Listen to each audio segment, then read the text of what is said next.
Well, thank you very much for allowing me to present on behalf of Continua. It's kind of good to be at the latter part of the conference because part of your presentation is presented a little bit in some form or way. But to me, it's part of a recognition of what Continua can be and is becoming. I'm originally a founding member, represented Motorola at the time. I'm currently in Spain.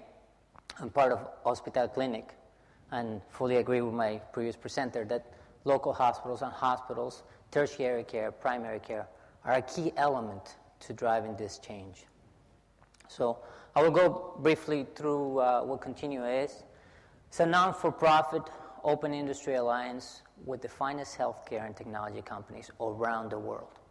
And together we're trying to collaborate and cooperate in creating a better quality of life, a better quality for personal health care.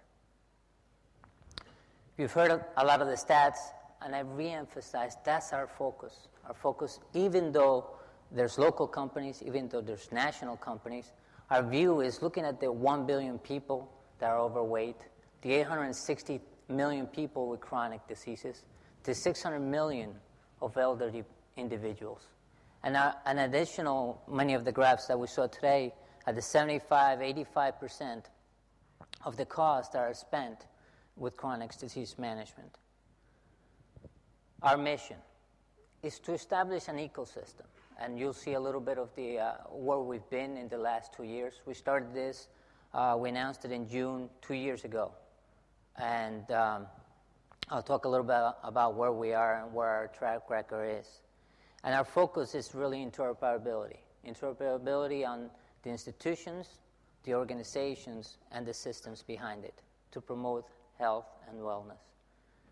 We'll talk a little bit about the segments. The segments, as you see here, the first one is health and wellness, focus on not just overweight, but health and wellness in general, and looking at not only vital signs, personal health records, scheduling, promoting fitness. And a little bit, when we start looking at the future, we start looking at an extension of a healthcare system of, we've heard a lot of words today about telemedicine, teleconsultation, telediagnosis, but hopefully we could get rid of the tele word. It should be a mechanism or a way for you to have your healthcare system or utilize your healthcare system. When we talk about disease management, I think it's enough said. I think we've heard about it a lot. And again, I think this is a key driver. Ambient assisted living as the new word, that's part of the focus. But really is how do you manage, how do you control those conditions that if you give it enough monitoring, enough overview, you could actually get them earlier at stage.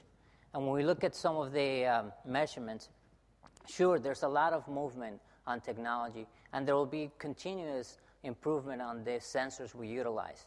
But it's not just about the sensors. It's about the processes, about the formularies, about the tracking of the medicine, the tracking of the individuals overall.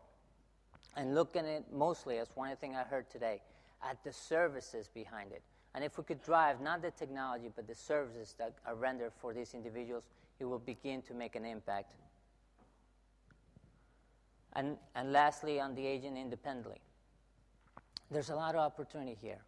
The stats you've heard today are just examples of many of our represented countries that are looking at these new stats and recognizing the fact not just on the impact on the healthcare, but the impact of the overall quality of the individuals.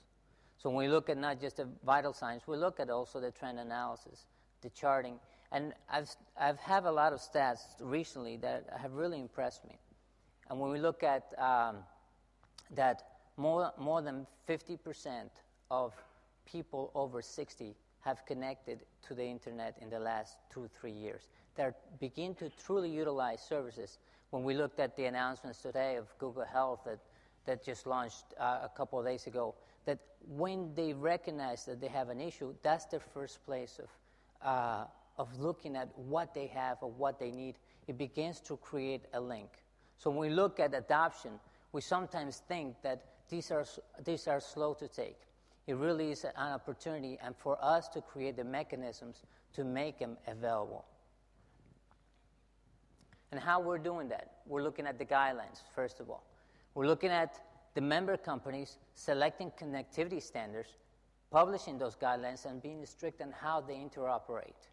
The mindset that if you grab a product from anywhere, as long as it has the branch, you could recognize that it will interoperate with other systems.